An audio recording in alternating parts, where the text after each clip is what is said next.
Marvel Rivals is absolutely destroying the competition.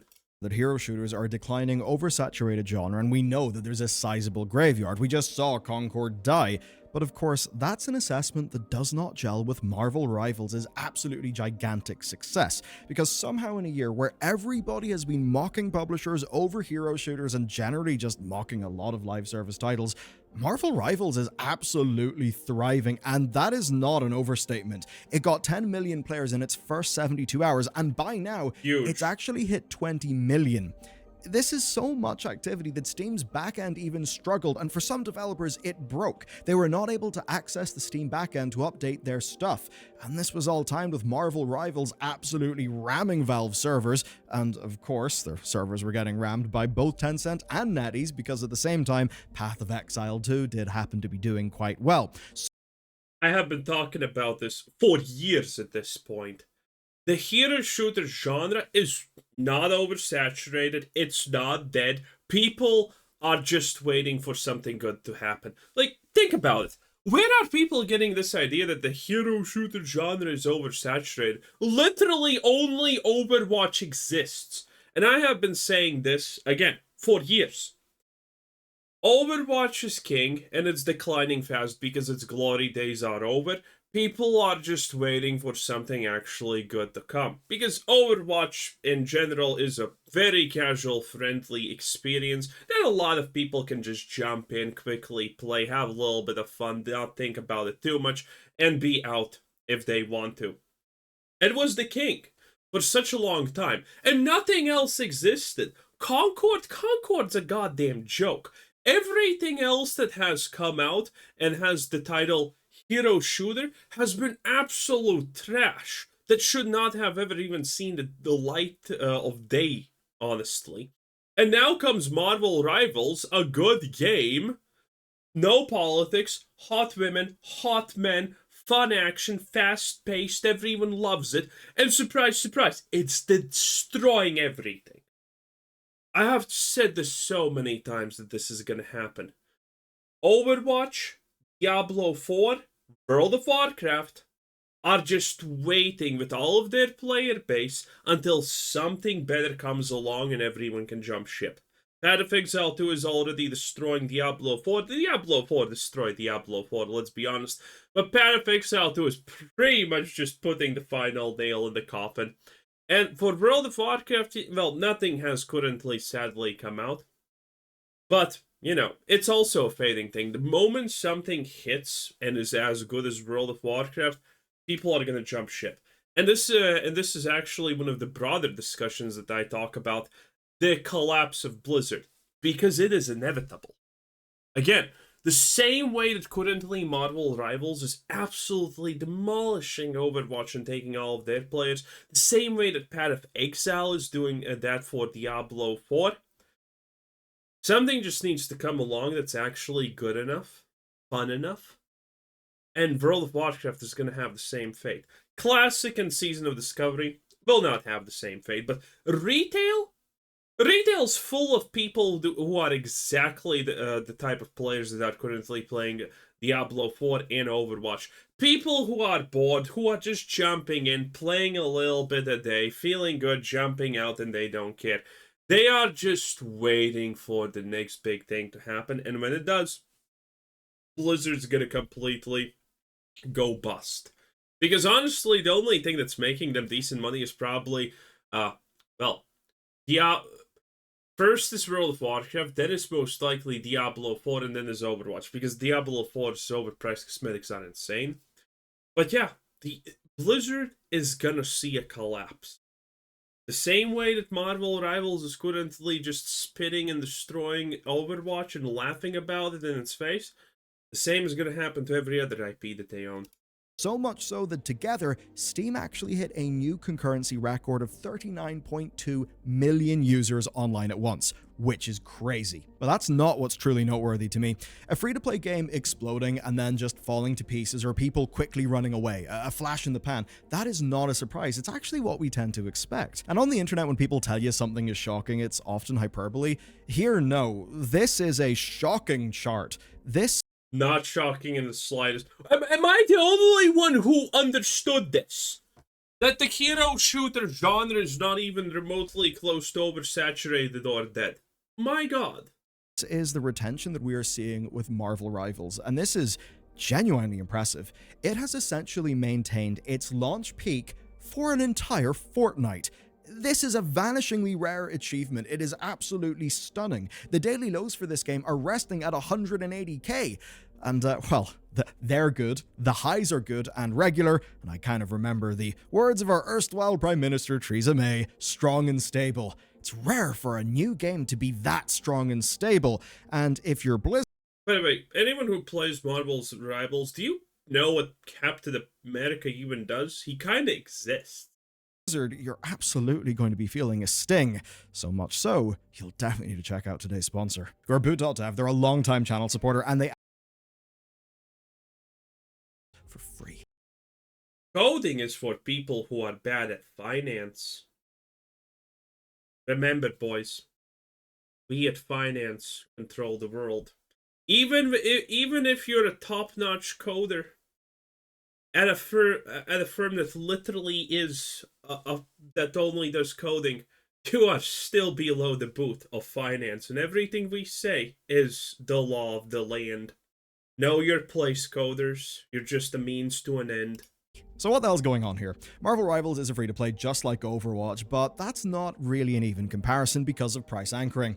Overwatch 1 was a paid game, and it was far less of a playable storefront than Overwatch 2 has ended up being, and that's what made Overwatch 2 sting. Of course, contrasted with all of the cool stuff that we were shown at BlizzCon that of course never ended up happening. With Rivals, well, it just has audience expectations being met. Everybody knows what to expect. I mean, for an extreme example, on this very channel, we caught a lot of flack for being harsh on the Delta Force microtransactions. To us, they were pretty damn bad microtransactions. That's why we criticized them pretty damn heavy in that video. But clearly, a lot of people didn't care at all, really. And I imagine it's because it was a free-to-play game, and it basically met their expectations. Here then, Rivals is made by NetEase Games. They're a group who absolutely know how to retain players based on the countless large-scale free-to-play live service titles that they run, many of which are, of course, are on mobile, and, well, they have many investments in so many other games as well. Now, brand-wise, this has got Marvel, but it's got a flavor of Marvel that, at least from my outsider's perspective, doesn't seem tarnished by MCU fatigue. I mean, looking at the game, they're clearly leaning into comic art in a way that's actually cool. Their designs shine. It is the opposite of Concord. By the way, this is one of the big things that people are constantly talking about Marvel Rivals. Oh, it's only successful because of the Marvel IP. Not even close. Most people who play Marvel Rivals don't even know what Spider-Man that is. They kind of vaguely know it's just Spider-Man. Saying that Marvel Rivals is only successful because of the Marvel brand is insane, Cope. There have been so many Marvel brand games that have just absolutely destroyed themselves and not even had a peak concurrent player base of 5k. And now you're gonna say Rivals is successful only because of the Marvel brand? Cope harder, my dear sweet summer child. Cope harder, honestly. Captain America doesn't look like Captain America. Punisher doesn't look like Punisher that people are used to. All of these characters are the first thing that the new player does is they look at them and they're like, oh, was this really the Punisher? Is this really even Spider-Man? Is this Venom? This is completely different from what I know.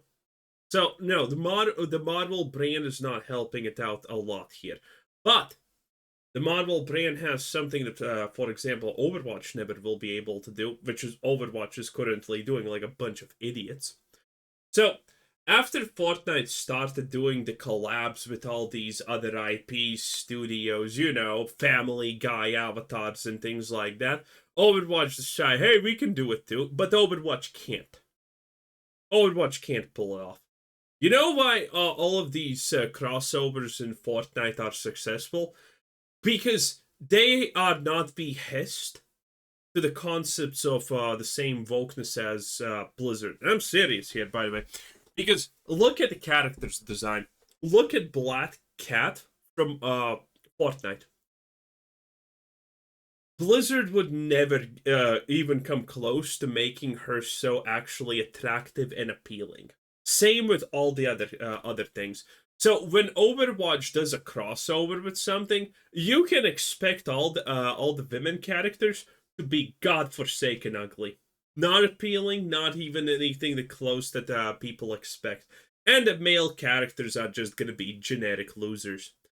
Marvel Rivals could actually do these crossovers and still knock it out of the park because they have the ability to actually make hot women and buff men.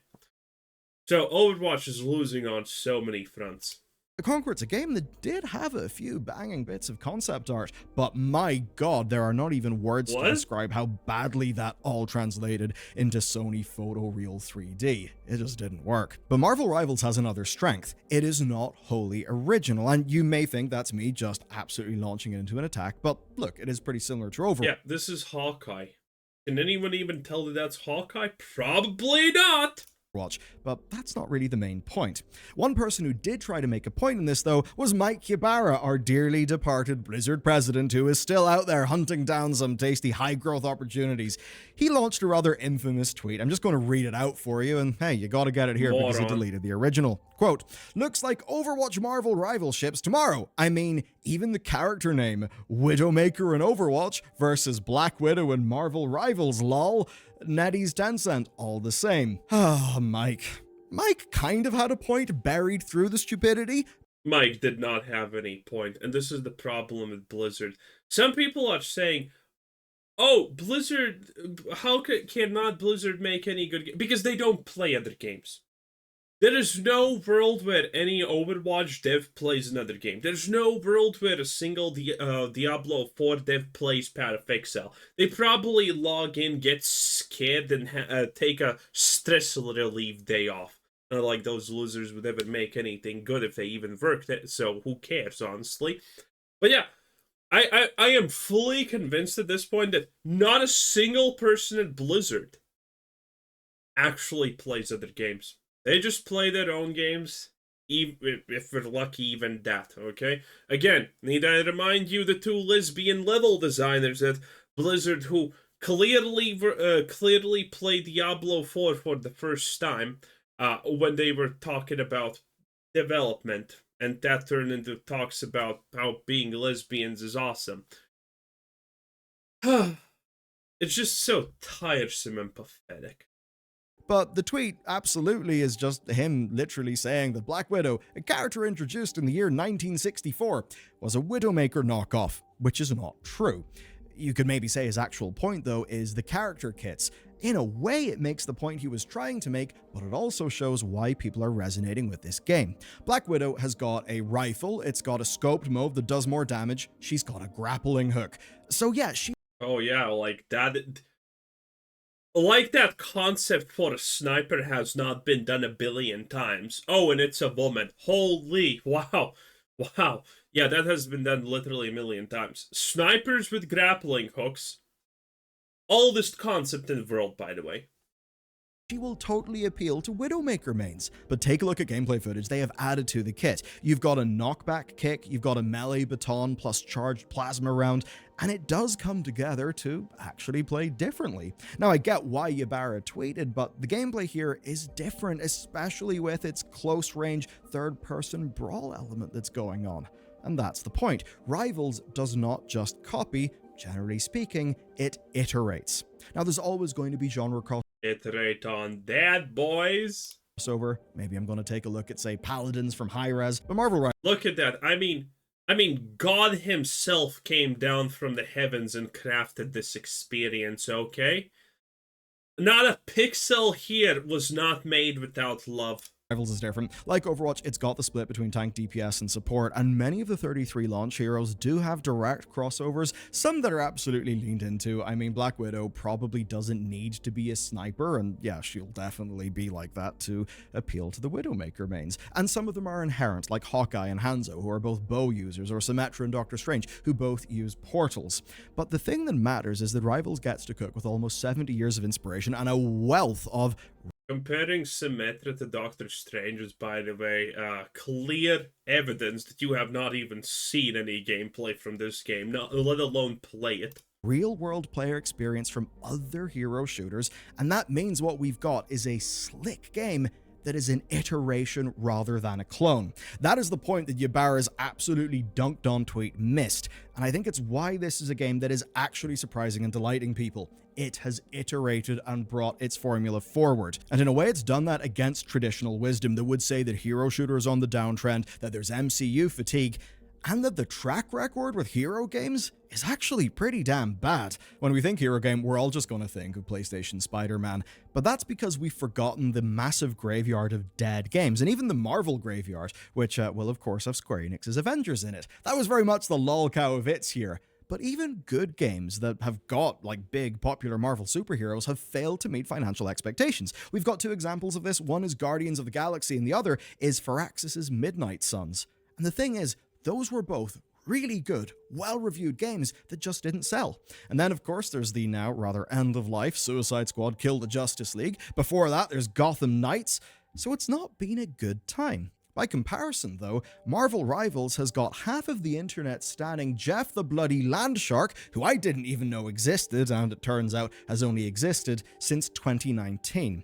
So this is not a case of put heroes in it that people know and suddenly everyone will start playing. No, what they've done is they've nailed the basics. They have carefully chosen some deep pools, they've chosen things that everybody knows, and they've executed it all to an extremely high standard. Failure is just really autistically trying to say what I already said in the simplest words possible. Make good game, people play. It doesn't matter how oversaturated the genre is. It doesn't matter how popular a different game is. Make good game, people play. Overwatch is not immortal. Call of Duty is not immortal. All of these games will be replaced in 24 hours if something actually good enough comes out.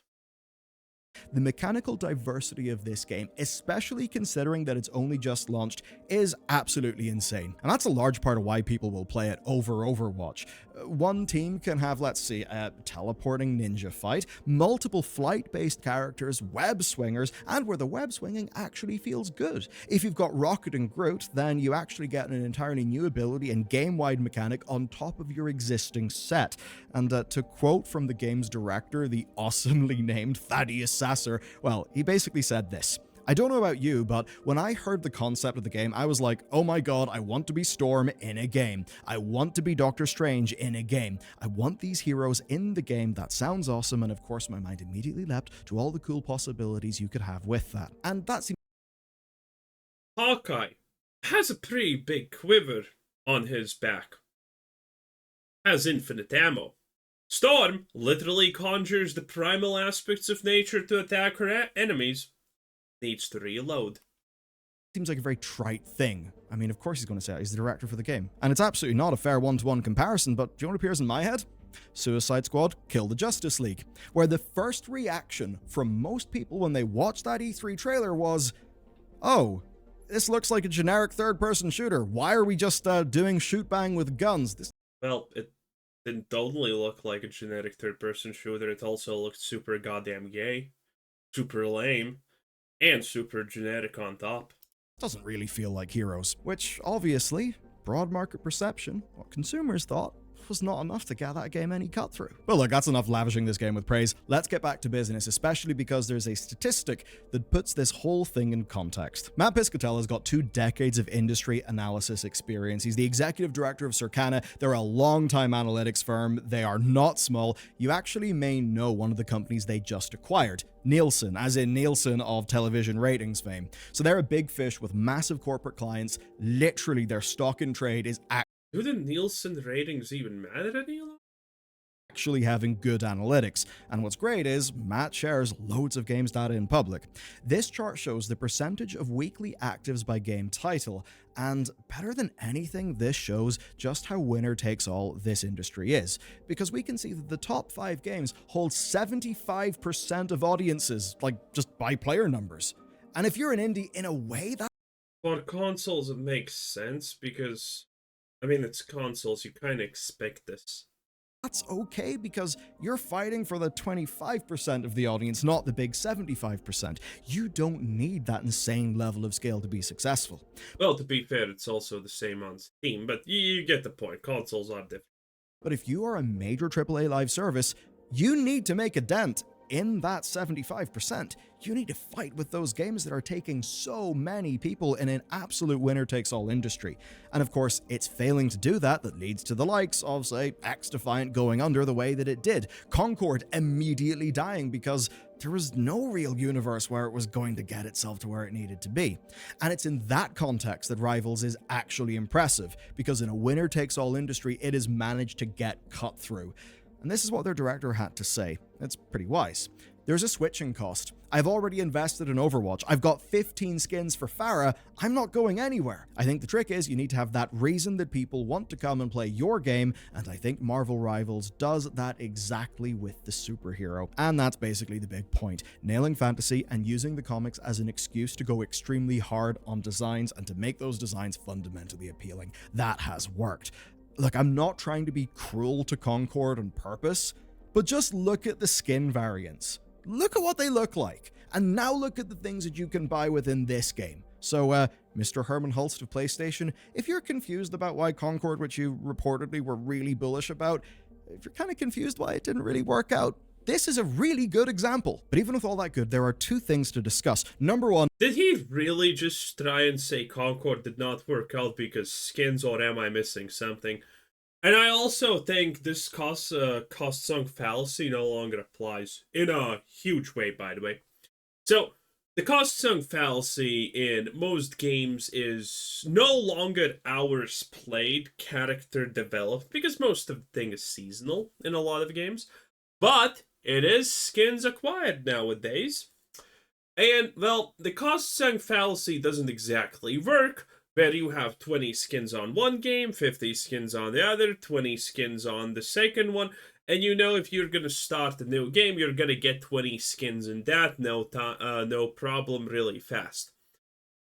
The more common skins are, the more skins you have, is a psychological problem in itself, because it removes the sunk cost fallacy, especially if you get that shit for free, or more importantly, if it feels like you got it for free, even though you bought a battle pass or did something like that. Because you buy a battle pass, you bought the battle pass, but the skins that you get in the battle pass, those feel probably for free, unless you specifically bought keys or did whatever the hell to get that specific skin. But otherwise, they feel for free. And when you have 100 skins, they don't feel special, because most of them are earned through, well, whatever random activities. And this reduces the cost-sunk fallacy. This is the same thing, poor people versus rich people. If you're a poorer person and you buy a really good car, you're gonna love the shit out of that thing, okay? Probably you're gonna treat it better than your dumbass girlfriend who can't even make a proper sandwich, that's for sure, okay? But if you're a millionaire, you buy a Ferrari, what's the big deal? You can literally crash it, tow it, forget it even exists, or lose it in a parking lot and then just go drive your Lambo. It doesn't make a difference for you. When you have something plentiful, it's not special, and the cost-sunk fallacy pretty much evaporates. So all of these games that previously could, long years ago when the cost-sunk fallacy still was in effect, yeah, sure. But currently, I don't think the cost-sunk fallacy matters honestly a lot. Business model, it's coming under some critique, and for strange ways, because it does seem a little bit pretty thought out, but also that this game is actually walking a very similar path to Overwatch, and they are going to have to be careful and make sure that they do not step into all of the rakes that, of course, Blizzard stepped into, meaning that Blizzard hit themselves in the face. Monetization first, and I'd say that it's mixed, though fundamentally it does have something that Overwatch does not have, in that it is a third-person game. Now, if you look at Counter-Strike, I mean, obviously, it's guns and knives, because those are the most tangible and visible things. But with, say, League of Legends, which has now got hyper-expensive skins that can cost hundreds of dollars, that's third-person. That's the classic Storm, so goddamn good. Can see your character. It's almost as if regularly seeing the thing that you're expected to buy kinda matters. Rivals then has got the standard suite. It's got a battle pass, it's got cosmetic bundles, but where things get a little bit dementia-inducing is, of course, currencies is one of those. So all those things I mentioned are purchased using units, and you can get units through battle pass progression, challenges, events, and something that NetEase knows very well indeed: promo codes. So you may not know this if you don't play them, but promo codes are a massive part of the gacha game world and culture. Basically, gacha game players are not stupid. They know. Okay, Billiard is a complete idiot. I'm just sorry. He has said nothing of remote value in this video, or even anything that I consider right. And, well, the stuff that he has said, history has proved that he did not know what's previously happening, and now he's kind of making his best uneducated guess on what the hell is happening here, okay? Jesus, stick to talking about World of Warcraft news, dude, like, Jesus. No one cares about the monetization system. No one! As long as you are not locking things as weapons, new abilities, things that actually can change the way that you play, and heroes behind monetization, like $30 per goddamn thing, you're gonna be fine. People are gonna play for free, and if they're not gonna have a skin, they're not gonna go cry in a corner and delete Marvel Rivals because they don't have a skin. They're still gonna enjoy the game. The most important part about playing a game is playing the game, not owning the stupid skin. Okay? Tribes of Sin, a game long ago, like literally 15 years, I think, ago. That game was great, but it kind of died off because it literally was a free-to-play game that put all of their monetization in hampering people's progression. And it died! Because obviously, I'm not gonna play the equivalent of 100 hours to unlock a new gun. Fuck that! Call of Duty could go free, and if it did that shit, it would probably kill itself. But Marvel Rivals doesn't do it. And if they do it, that's gonna be bad. But other than that, monetization, battle pass, who cares? Who cares? They're still gonna sprinkle a thing here and there so people can be happy, and that's gonna be it. And people are gonna be happy. The people who are not gonna be happy are like, I don't know. Probably, roughly, maybe 1 to 3% of the player base who are gonna be literally actually making a fuss and crying about not getting skins constantly for free. Fuck them. Who cares? Okay? The gameplay matters. And that's it. Anyway, that was Beliur. Clearly someone who has no idea in which industry he actually works, because my god, that was dumb. Bye-bye.